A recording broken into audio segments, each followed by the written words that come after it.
چونکہ شوہر بیوی کے مقابلے میں قوی اور مضبوط ہوتا ہے تو اس کی طرف سے ظلم کرنے کا چانس زیادہ ہوتا ہے. اسی وجہ سے آیتوں کے اندر بار بار اللہ سے ڈرنے کی بات کہی جاتی ہے. دوسری بات یہ ہے کہ حدیث پاک میں آتا ہے خیارکم خیارکم لأہلہ، کہ تم میں سے بہترین شخص وہ ہیں جو اپنے اہل و عیال میں، اپنے گھر والوں میں سب سے بہتر ہوں.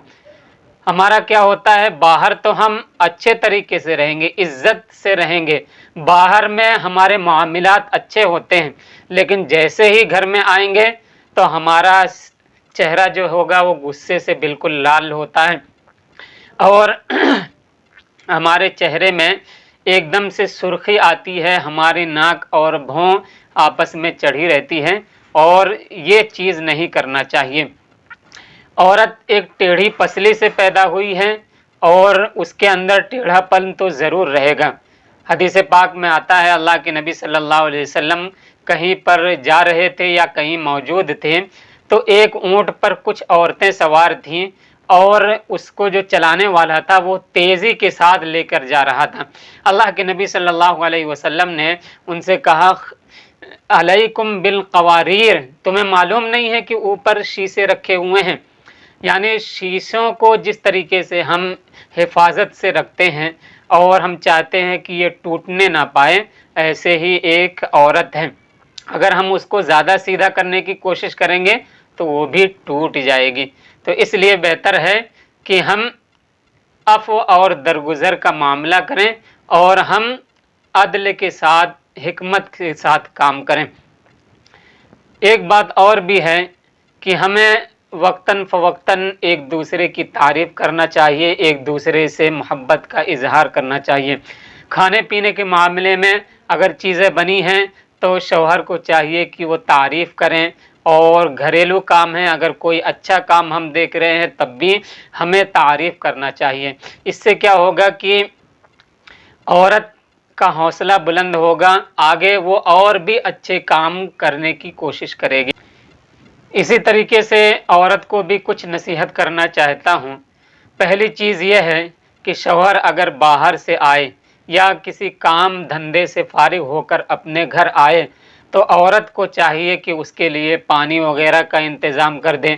اگر گرمی کا موسم ہے تو پنکھے کا انتظام کریں، اور اگر وہ کسی پریشانی میں ہے، کسی مصیبت میں ہے تو چاہیے کہ اس کا حوصلہ بڑھائیں، اس کو ہمت دیں اور اس کے سامنے ایسی باتیں پیش کریں کہ جس سے اس کا دل نرم ہو، اس کا ٹینشن ختم ہو اور اس کے دل کے اندر سکون پیدا ہو.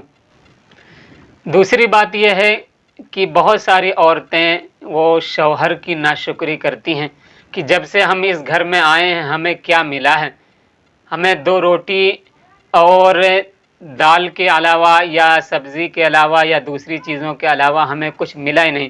یعنی جب سے ہم اس گھر میں آئے ہیں تب سے ہمارے اوپر ٹینشن ہی ٹینشن. تو یہ ناشکری نہیں کرنا چاہیے. حدیث پاک میں آتا ہے کہ بہت سی عورتیں اسی وجہ سے جہنم میں جائیں گی کہ وہ اپنے شوہروں کی ناشکری کیا کرتی تھیں. تیسری بات یہ ہے کہ کم بولنے کی عادت ڈالیں، کیونکہ اگر عورت کم بولے گی تو اس کی وجہ سے بھی لڑائی جھگڑے کم سے کم ہونے کا چانس ہوتا ہے. ایک بزرگ کے پاس کوئی عورت گئی اور کہا کہ ہمارے شوہر بہت زیادہ مار پیٹ کرتے ہیں، ہم پر بہت زیادہ ظلم و ستم کرتے ہیں.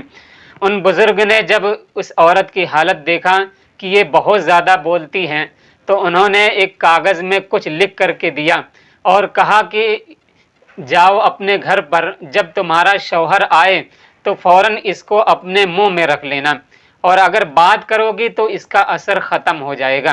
جب شوہر آتا تو یہ عورت اس تعویذ کو اپنے منہ میں رکھ لیتی، شوہر کچھ بھی کہتا لیکن یہ بولتی نہیں. کچھ دن کے بعد شوہر کو یہ احساس ہونے لگا کہ میں اس کو کہتا ہوں یہ کوئی بھی جواب نہیں دیتی ہے، لگتا ہے اس کے اندر سدھار پن آ گیا ہے اور اس کو اپنی غلطی کا اعتراف ہو گیا ہے. تو اگر یہ چیزیں کم بولنے کی عادت ڈالیں گے تو ہمیشہ گھر کے اندر خوشی رہے گی اور اختلافات سے ایسا گھر محفوظ رہے گا. اگر شوہر ایک بات بولتا ہے اور بیوی 4 باتیں بولتی ہیں تو کہیں نہ کہیں یہ بھی آپس میں لڑائی جھگڑے کا ایک ذریعہ ہوتا ہے۔ تو اس لیے عورت کو چاہیے کہ ہمیشہ وہ کم بولنے کی عادت ڈالیں۔ اور چوتھی چیز یہ ہے کہ عورت کو چاہیے کہ ہمیشہ وہ صفائی ستھرائی کا خیال رکھے۔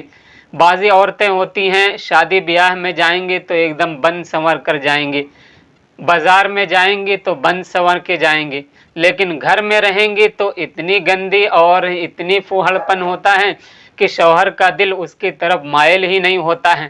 اس کی وجہ سے اس کا ذہن کسی اور عورت کی طرف جاتا ہے، تو یہ بھی ایک دوری کا نتیجہ ہوتا ہے۔ تو یہ تھی شوہر اور بیوی کو کچھ نصیحتیں۔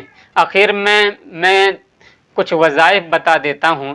اگر ایسی چیزیں ہمارے گھر میں پیدا ہوں تو ہمیں چاہیے کہ یا عزیزو یا عزیزو کم سے کم روزانہ 300 مرتبہ پڑھیں اور اللہ پاک سے دعا کریں، یا قرآن پاک کے سورہ انفال کی یہ آیت پڑھ لیں، وَأَلَّفَ بَيْنَ قُلُوبِهِمْ لَوْ أَنفَقْتَ مَا فِي الْأَرْضِ جَمِيعًا مَا أَلَّفْتَ بَيْنَ قُلُوبِهِمْ وَلَكِنَّ اللَّهَ أَلَّفَ بَيْنَهُمْ إِنَّهُ عَزِيزٌ حَكِيمٌ۔ یہ روزانہ ہر نماز کے بعد 11 مرتبہ پڑھیں۔ انشاءاللہ اگر کسی کے گھر میں اختلاف ہے، لڑائی جھگڑا ہے، فتنے فساد ہیں اور آپسی دوریاں ہیں تو اس کے ذریعے سے انشاءاللہ العزیز ختم ہو جائیں گی۔ امید کرتا ہوں آپ کو یہ باتیں سمجھ میں آئی ہوں۔ اگر سمجھ میں آئی ہوں تو ثواب کی نیت سے اپنے دوستوں میں شیئر کرنا نہ بھولیں۔ السلام علیکم ورحمۃ اللہ وبرکاتہ۔